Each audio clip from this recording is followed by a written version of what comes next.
Dito tayo sa baba.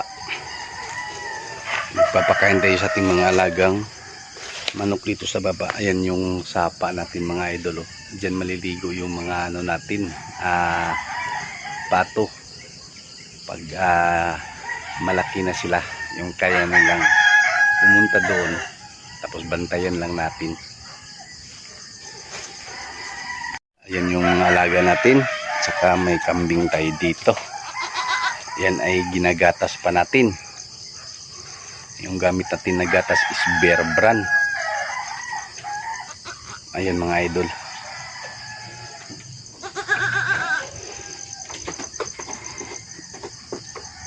Bigyan muna natin to ng, yung pinapakain pala natin sa kanya is Madri Diagua. Kasali na yung kasali na yung mga manok diyan kumakain.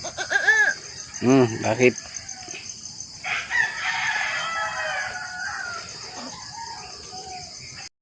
Okay, may may natitira pa siyang pagkain. Yan, para makain niya lahat ito. Anuhin natin. Mamaya natin lagyan. At dito naman may pagkain pa yung mga manok natin. Ayan. May pagkain pa. Dito meron din.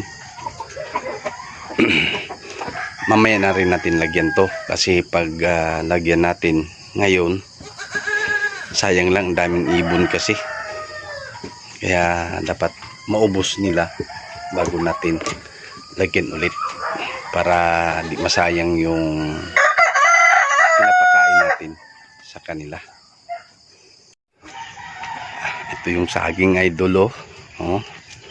Grabe, ang gulang. Ayan.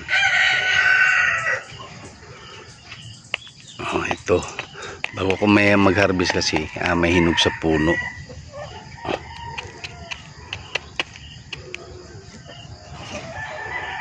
Grabe, maliit lang siya pero sobrang sobrang tawag nitong tigas, sobrang gulang niya.